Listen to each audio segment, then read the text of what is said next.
Hello, everyone. Welcome back to season 9 of Vulnerability Time. It's so great to be here for another season. Folks, remember to share the podcast, subscribe, follow the podcast. You never know whose life you're going to heal or change by just simply sharing the podcast. We're all in this together. We're all worthy and deserving of healing and deserving of love. So love someone today, including yourself, even if it's hard, even if you don't feel like it. Also, if you want some more healing, go and check out my books on Amazon. One's an interactive journal notebook, and you can interact with it. It's very self-awareness and to learn yourself and others if you want to learn more about yourself. The other one's a really neat poetry book that I wrote some years back. So all that can be found in the episode description below. And with that being said, this is another episode of Vulnerability Time. I am your host and published author, Josias Abriel. Alrighty, folks, we love a pre-recorded intro. I sneezed, bless me. Okay, folks, yes, we love a pre-recorded intro. Today we're gonna be talking about men's mental health and emotional health, the loneliness epidemic, and how men um, can benefit from joining men's groups, right? But before we get into that, let us welcome Jason. Jason, welcome to the Vulnerability Time podcast. Yeah, so pumped to be here. Thanks for having me. Yes, Jason. So tell us a little bit about you before we jump into our topics. Any credentials, any work that you do, things like that. Tell us a little bit about you. Yeah, so I'm a men's coach and men's guide. I support men both one-on-one in terms of private coaching and in particular through retreats and programs and facilitating and teaching men how to join men's groups for their own health and well-being and things we'll get in here to today. So I've done a lot of training around embodiment and shadow work and healing Mm, and group dynamics in a sense of just helping men figure out how can we thrive in this mm, day and age where we're being asked to be different than we've ever been before, and a lot of men are a little lost sometimes in terms of what does it even mean to be a man these days. mm. And with the right training and tools, turns out we can be awesome members of our communities and families. And vulnerability is certainly one of the big pieces of that a lot of men just don't have a lot of practice in, but can be completely transformative in their lives. Yes. How long have you been doing this? How long have you been a men's coach? Yeah, so I've been coaching guys since about 2017, Mhm, and I've been in the world of men's work and men's groups and coaching, both just for my own healing since mm, about 2006. So it's been a while for my own journey, and then I just got so into it. I was mm. like, oh, hey, I want to help other guys now in the ways I was helped, and Yes. so every year I do both. I'm in the work for Yes. myself to grow and change as a Mm. man, and then I facilitate and support other men in doing the same. Awesome. Awesome. So, you mentioned the word journey. So what is your journey and your story behind, men's mental health and emotional health? Why those topics? Sure. Yeah. I mean, my journey really begins as a child, as a Mm, kid. So, I'm a white guy raised lower middle class here in the United States in the mhm, Midwest and had a lot of privilege and all my kind of basic security needs met for me. mm, But one thing I quickly discovered as I started to grow and develop into a teenager in particular was my family had no real skill in emotional connection or presence. And frankly, even just physical touch and intimacy were things that were not part of my family. We kind of just lived in the same house, um, like robots in some sense. And, my parents did the best they could to take care of me, but they hadn't been trained in mm, some sense of how to create emotional safety and intimacy and whatnot. mm, And I was very uncomfortable with any kind of physical touch. And so as I became, in my case, I'm heterosexual, yeah, I hit my teenage years, started getting interested in women and discovered, wow, I'm really uncomfortable in my body. I would get sweaty and clammy and kind of in my head and didn't know how to talk and was really uncomfortable with touch. And this kind of kicked off a journey for me as I saw friends around me getting into relationship and having experiences that made me realize, oh, something's a little different about how I kind of grew up in the world. And I just didn't know how to talk about what was going on inside of me. So I was often feeling pretty numb and dissociated. You know, my emotional vocabulary was pretty much good, bad, and fine. How you doing? I don't know. I'm okay. And I felt really, really lonely. Right. In my case, I was lucky. I met some kind of so-called nerdy friends in high school, and I had kind of a group of guys, but I didn't know how to talk about what was going on inside me. So this is a common thing I see with a lot of men I work with. Maybe we do have men around us, but we don't really know how to share what's going on. And so even though we just spent a couple hours with someone, we go home and we feel alone, or our friends don't even know what's going on, deeply inside of us. And in my case, I ended up being a pretty late bloomer, so I didn't really get into relationships or have sex till my mid to late 20s. And some of my closest male friends didn't know because I didn't know how to be vulnerable around it. I carried a lot of shame, and I dealt with all the stress of that, like a lot of men, by numbing out. In my case, it was alcohol, it was porn and masturbation. Some men it's weed, some men it's overworking, like you name it. Us men aren't really equipped to understand our inner world, let alone how to talk about it and get support around it. So then we turn to substances often to try to regulate ourselves. And I was a prime example of that. So my journey, I got exposed to men's work and men's groups, and somatic therapy was learning to kind of come out of my shell and learn how to talk about my experience of what was going on inside me. And in particular, with both other men, and in my case, again, women, learn to be vulnerable, which is what really creates the deepest connection.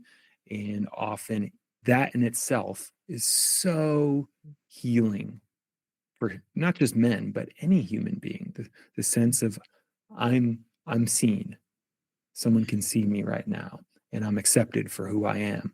And a lot of guys will, brace up around that of, you got to be tough, you got to be, and it just doesn't work. Right. The part of why I'm so passionate about this is it's 80% of suicide deaths in the US are men. And it's 3.5 to 4 times more likely for men. And social isolation is just stronger in men, partly because of how we're trained and cultured as young boys, right? To be tough and don't share and don't be vulnerable. You'll get attacked, you'll get bullied. And with each generation, it's more and more men are reporting having no close friends. And COVID and the pandemic accelerated all of this. Work from home is accelerating all of this. Social media, now AI chatbots, like it's just going through the roof. And that a lot of us men by default have a harder time relating. And so men's groups and men's work and the things I'm passionate about are like, hey, actually, let's bust that old myth. And connected men, so men who feel connected socially, do better. Their health outcomes are better, their educational outcomes are better, financial outcomes are better. So to me, if I told you, hey, here's a pill you can take and you're going to live longer, you're going to make more money, you're going to have better relationships, most guys would be like, oh yeah, totally, I'm going to do it. If I say, well, okay, now sit in front of another man and tell him what's not going well in your life, they're like, oh no, and they run and hide. But it's the same outcome. It's just we have all this cultural accumulation of beliefs around it that make it tougher for us guys to deal with this stuff. Right. You mentioned somatic therapy and men's coaching in your journey. How did that come about? Did someone approach you with it? Did you Google it? What did that Sure, yeah. look And like? How did in that my case, I did get really lucky. I became pretty aware, partly because of my pain around relationships, that like, hey, I don't know how to do this. There's got to be a better way. I was like depressed, lonely, and sad, and uncomfortable in my body. So, I kind of came up just around the birth of the internet. And for me, I first got into kind of philosophy, just trying to understand, Yeah. right, what happiness is and all that kind of stuff. And that led me on a journey that eventually got me into my first men's group, right? I just happened to be around some guys and we are like, hey, let's start a group. And in that group, the leader of it was a male coach, was a man who coached men. Mhm. And I started working with him. And, about 6 months into working with him, we were doing some pretty deep work. And I had a huge emotional release, like a catharsis around some old wounding. And he was just, so much credit to him. He was really sharp and really straight and honest. And he was like, hey, this isn't really what I do. Coaching tends to be a little more outcome, kind of forward focused. Emotional healing and trauma work is not my particular skill set.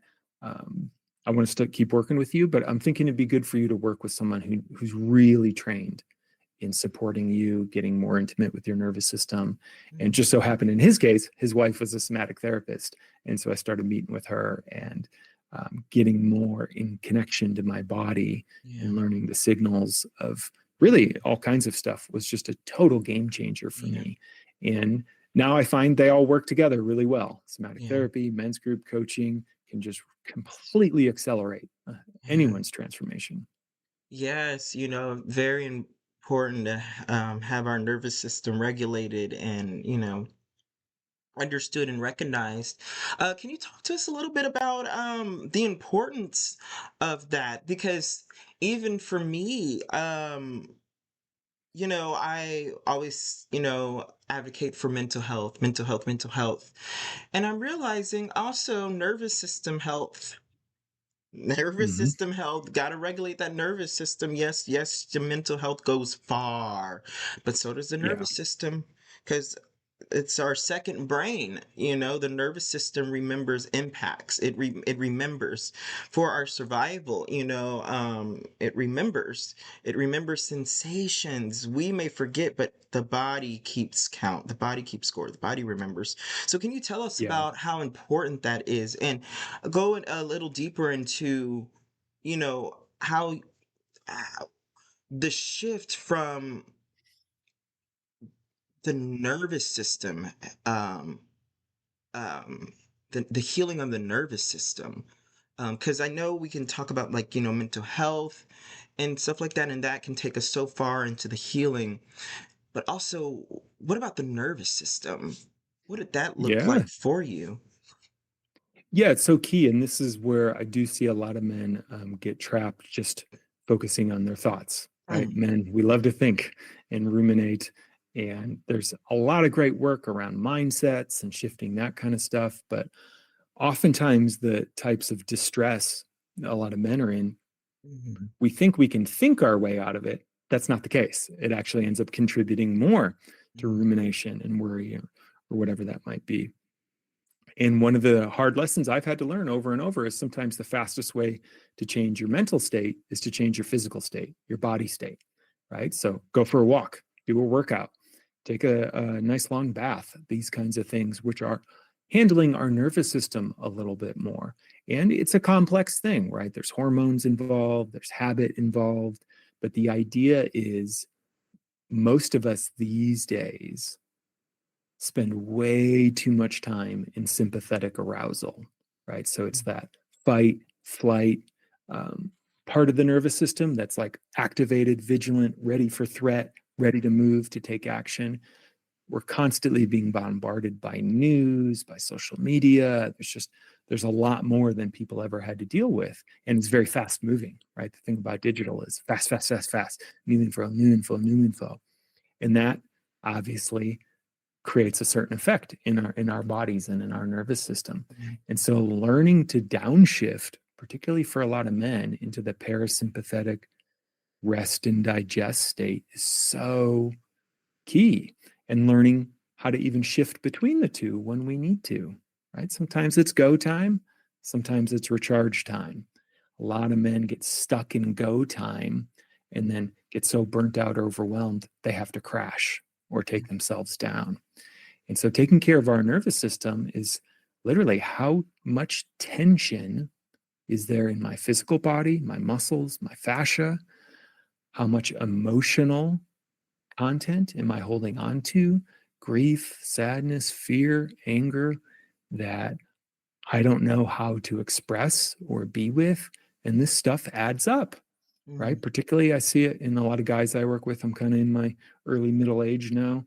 Men come into the world. There's a certain amount of, you could say, chi or energy on our credit card. It's just like, yeah, cool. I'm going to work hard, play hard, party hard. I don't need to sleep. I don't need to take care of my body. You start to hit your mid 30s and above, doesn't fly anymore. Starts to mm, catch up with men, autoimmune disorders, depression, mm, um, all kinds of things begin, and they're often related to these things. We're not taking care of our bodies, and we're not expressing ourselves enough emotionally. We're holding on to this stuff, and it takes energy, right? There's more and more research that shows that, unprocessed emotional content, we hold it in our body by like locking it in our yeah. fascia and tightening things up and getting more rigid. And that has a huge cost for us in terms of injury and well-being that um, we can actually shift by getting into our bodies and handling our nervous systems and Yeah. learning, okay, it doesn't do me any good to be in this panicked fight or flight state all the time. Mm, I need to slow down. And mhm, lo and behold, one of the most powerful ways for human beings to do that, to shift into that parasympathetic rest and digest, mm, is through connection. Quite mm, literally, we have our vagal nerve, this huge bundle of nerves that go from the base of our brain to our body, wired to mm, receive social signals, yeah. making eye contact, facial expression, vocal tone. These are some of the fastest ways. You see, it's so obvious with babies and kids, right? Mm, Get into the baby voice. How you doing? You okay? Oh, it's all right. And you start humming. Baby calms down. As human beings, we're the same way. We yeah. need that FaceTime sometimes just to down regulate. Mm, So, again, it's kind of why I'm passionate about men's groups, because it turns out we can do a lot of things with the same container in terms of getting into our body, supporting each other socially, co regulating our nervous systems. yeah. And the more regulated our nervous system is, the more we can just be present in the ways we want in our lives. Yeah. Wow. Oh, that was very beautifully said, Jason. Speaking of connection and how important it is and how we're wired for connection as humans, um, the loneliness epidemic. What is your take on that? Like, because I mean, that's something that's huge, and I'm glad that I mean, of course, I see there's still stigma on saying the word lonely, but I'm glad I'm starting to hear it more because um oftentimes, I think acknowledge is power, and I think we gotta acknowledge first. Sometimes we Mm-hmm. need to acknowledge first, depending, because we there's stigma, there's biases, placed on multiple things, and Yeah. yeah, so it's just like the loneliness epidemic. I'm just glad I'm s- seeing that term, that concept talked about more. But what is your take on that? What do you know about it? Do you have any personal experience with it, or just what is your take, your soapbox about it? Because it needs to be talked about. Yeah, Yeah. I've definitely, experienced it before. Like I said, I did have some Mhm, male friends, particularly in my younger years, but mhm, it's very easy to be around people but still feel alone, mhm, right? There's something I can't talk about is often the common thing with men because I'll be judged or shamed or mhm. whatever. And for some men, that's visceral. It's a real thing they experience as adolescents, right? Yeah. Bullying, ostracization, all Yeah. that It kind of stuff. became And survival. yeah, we learn not to be vulnerable, but Mm, that same thing then carries through life and it really damages men. mm, And um, the masculine myth we're all sold around the, mm, the macho guy, the tough guy. mm, Essentially, what masculinity is for a large part of our culture is the opposite of what you're talking about. It's mm, invulnerability. Oh, to mm, be masculine is to never show pain, never be tough, never need anyone. It's kind of that bullshit romantic notion of the kind of Marlboro man, cowboy, lone wolf. And none of that adds up. It Right. All of that stuff actually leads to health decline for men. I mean, Mm-hmm. it's like not a joke. They show loneliness, right, is just as dangerous as smoking a pack of cigarettes a day or Mm-hmm. being morbidly obese. Men die from heart disease faster when Mm-hmm. they are isolated. They're more likely to commit suicide. These Yeah. things are real. And it's just been accelerated by changes in technology and culture, right? So here in the West, in the United States, we're obsessed with like privatization, everything alone, right? Success is having my own slice of land with nobody around, right? The idea of making it means I don't have to interact with people. Right. And the truth is, we're just not wired that way as humans. We need other people socially. It Exactly. does all kinds of things for our health. Even addiction is shown to be connected to this, right? There's the famous experiment they did. It was either mice or rats. I can't remember, but I think it was rats, um, where they put a rat in a cage, and the little drinking bottles they have, those cute little things.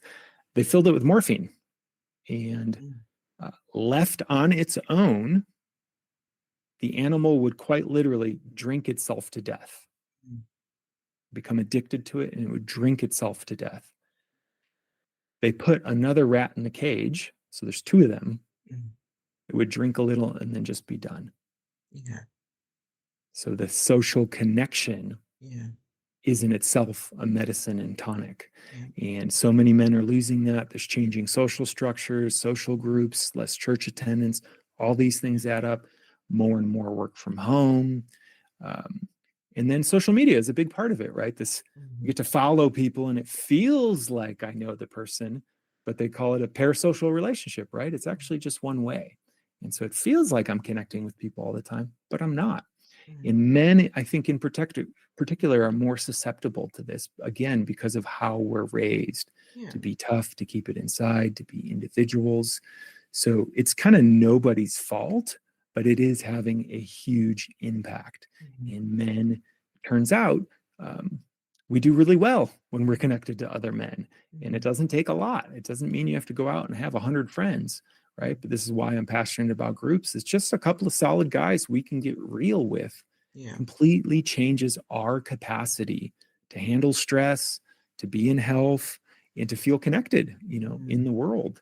And then you marry all that with just often the trajectory of life, right? You get into a partnership, maybe you start a family. There's just not a lot of time. Yeah. And so a lot of guys get older and they just don't have the time to keep up relationships, which Mm-hmm. then puts a lot of pressure on their spouse, who has to kind Mm-hmm. of be their best friend, their lover, their co-parent.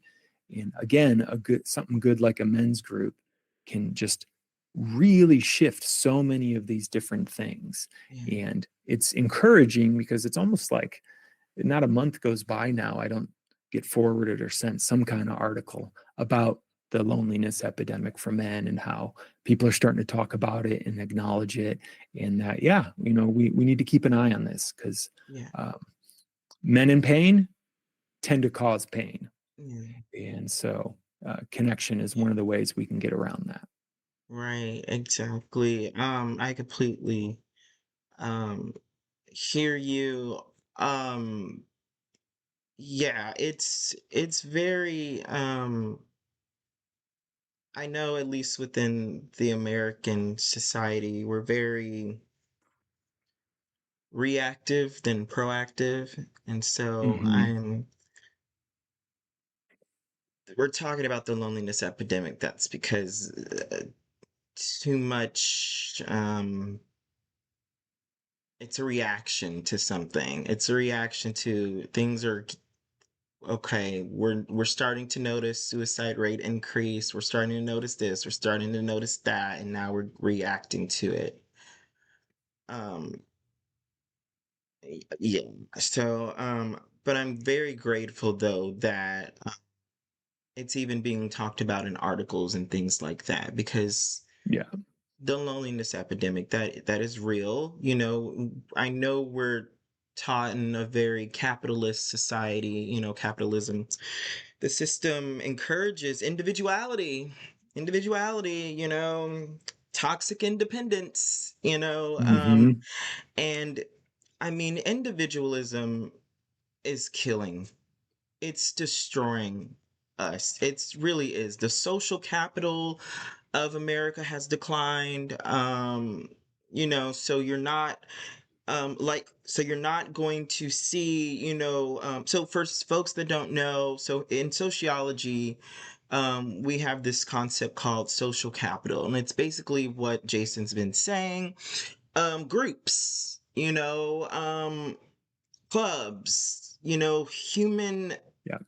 societal interaction, it is declined heavily, and we see a direct correlation with the introduction of technology, the decline of social Yep. capital. But so that's why when Jason mentioned also like social media, I was like, yep, it didn't make it better. It didn't make it better. It did not make it better. It worsened the social capital, and that's what's breaks my heart because humans need each other, and one of my ex best friends, we would always clash a lot because he has the mindset, and I understand that's how he was raised, but he is that very he wasn't taught masculinity in a healthy way.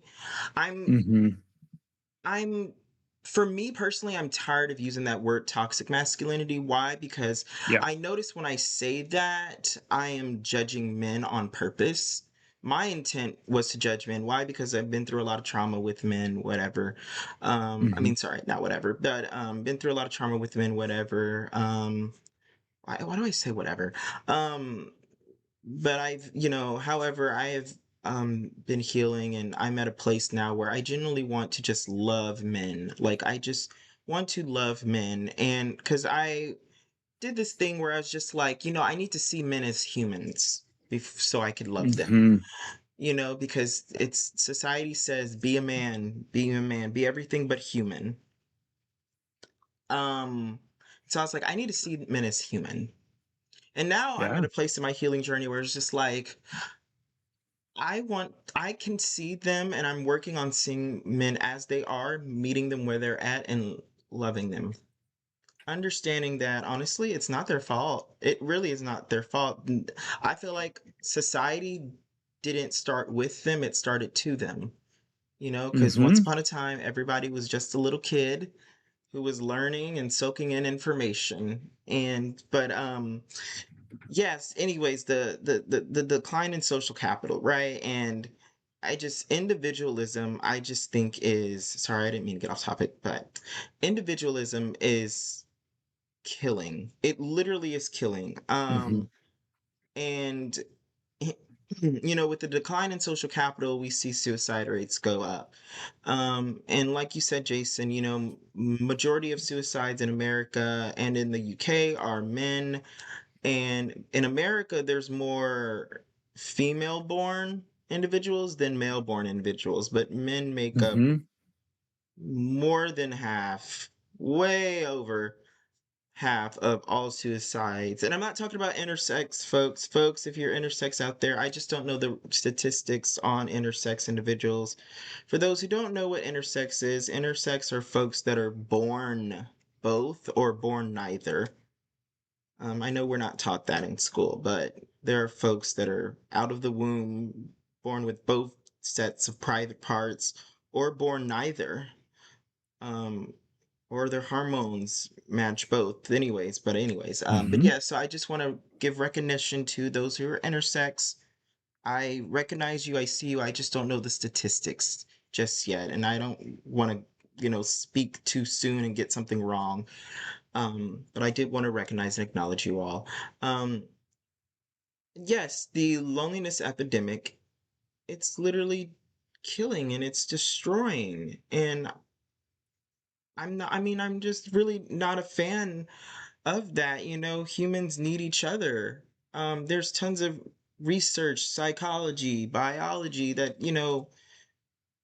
it's just states that humans need each other. And so me and my ex best friend would clash so much about how, you know, humans need each other. Because he Hmm. was more so, he doesn't need anybody, individualism, and then the Yeah. unhealthy masculinity. you know, and I'm recognizing, he was a product of his environment, his culture, his family. There's multiple external factors because at the end of the day, he was once upon a time a kid as well that was taught Yeah. these things. And then you have society that's a lot of times is not helping by because it glorifies and glamorizes individualism. Oh, you don't need nobody, just make money and get your own house, own this, own that. I was just like, you know Yeah. what? Humans need each other. And the last thing, Jason, it's something I told my ex best friend. I told him, I said, um, it was like, you and just society, and no shame towards you. I just noticed though, like, this individualism, it's not okay.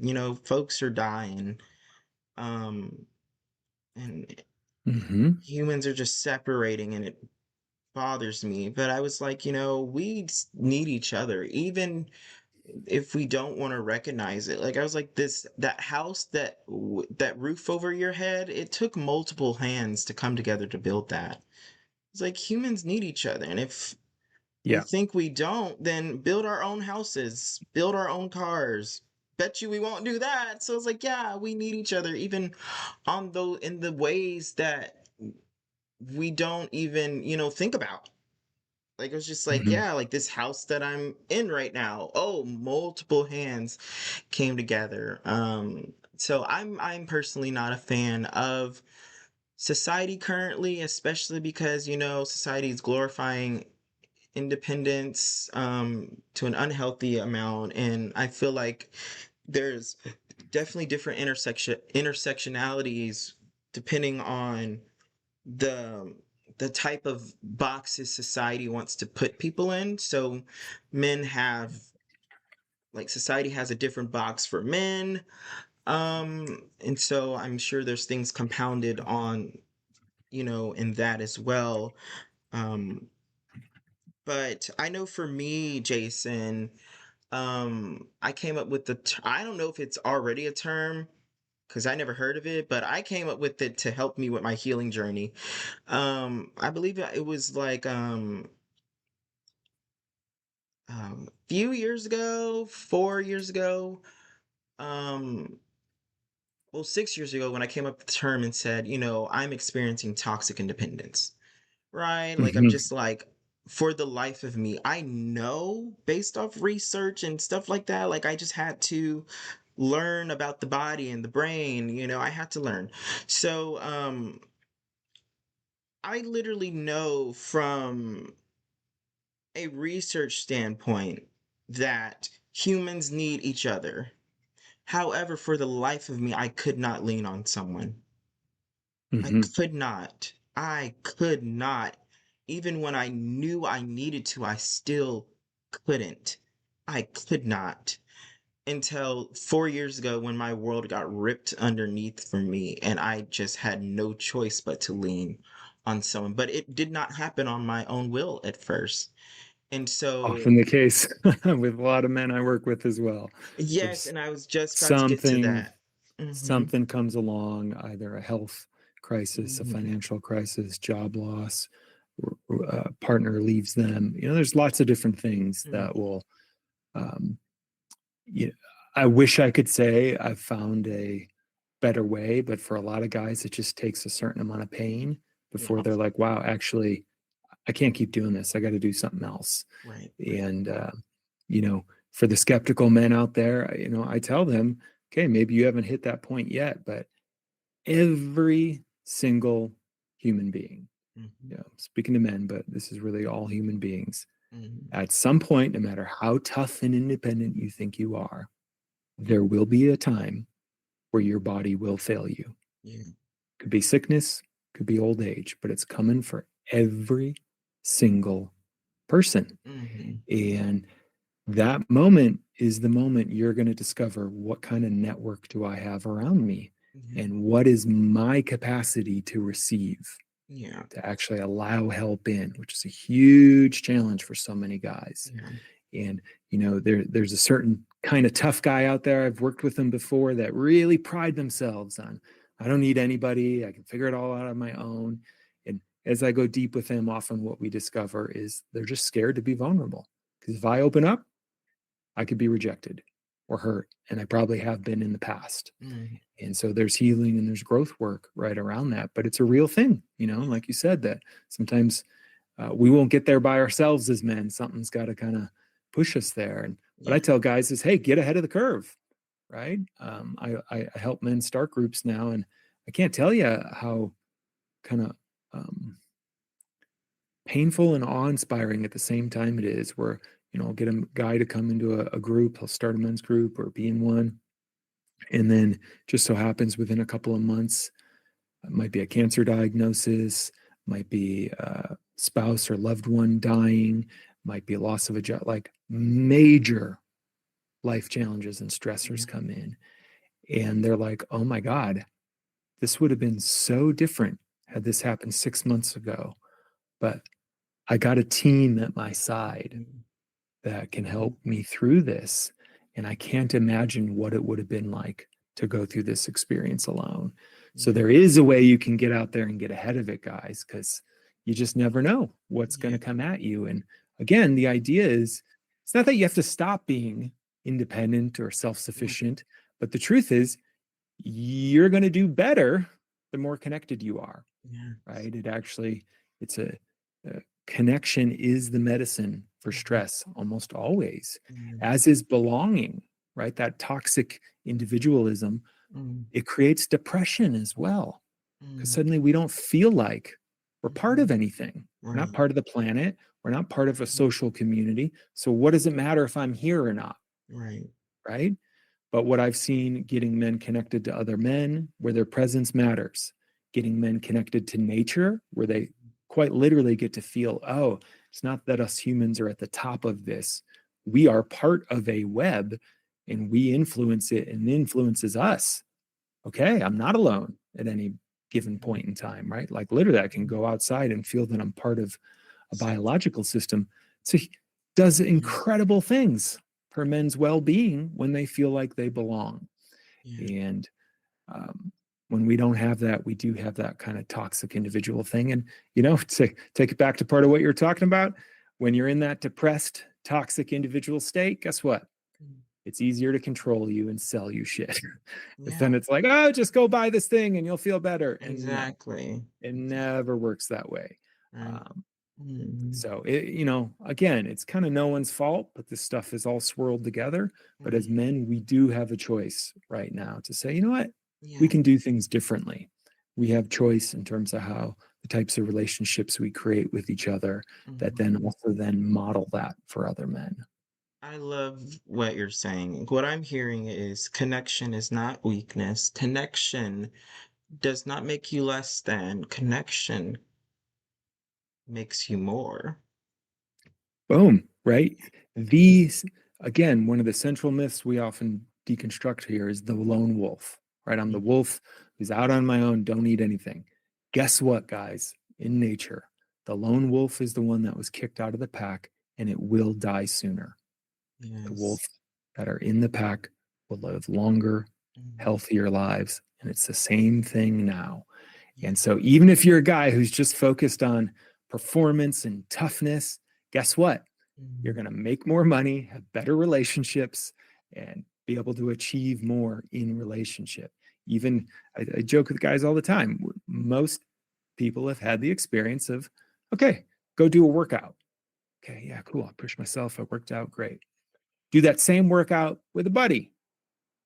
You work out harder, right? You push each other. It's kind of fun. It's why we hire trainers. It's why sports teams work, right?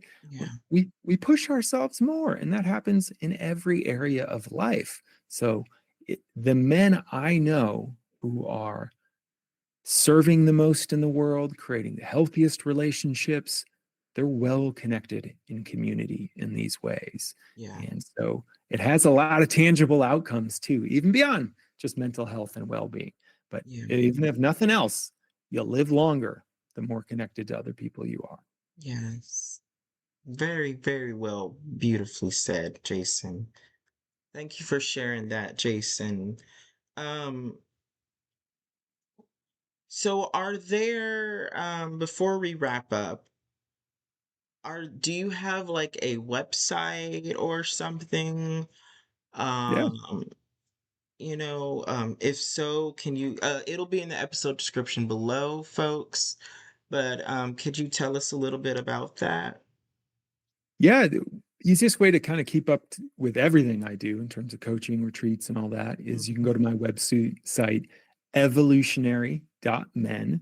And I've got a podcast on there. I've got some writing on there. You can kind of get my vibe there. Um, and then a couple times a year, I also run a program for men to experience a men's group. It's virtual. You can just do it from home. If you've never done it before, it's a great entry point, and you can learn all about that by just going to men's.group. So men's.group will take you right there. You can kind of learn about it. We talk about some of these stats and some of this bleak stuff and how you can very quickly start to shift that by just going deep with a couple of guys, and it's a beautiful, powerful introductory program where men can get a taste of what it means to connect in this new way with other men. Yes. Yes. Oh, beautiful. Okay. So that will be in the episode description below, folks. By the way, Jason, if you see me looking down every now and then, I'm just making sure it's still recording. So Totally, just making I sure get it. that the episode's still recording. Yes. Okay, so folks, go check that out. Share this podcast, share this episode with someone. Um, doesn't have to be a man, just share this with someone because it provides understanding for anyone. It provides understanding for anyone. um especially, because someone might need to see these, or might need to hear about these other reality that goes on behind the whole be society's man mask. you know Society's like, oh, we're Hmm. gonna put you in a box, and so it's just like, let's That's see right. what's inside that, let's see the human inside that box, and let's see what's going on in there. Let's understand, let's get to the roots of things. So share this with anyone, share this episode. This What Jason said, just what we've talked about on this episode, could change someone's life. So share it. It's all about growth, all about healing, all about love, all about togetherness.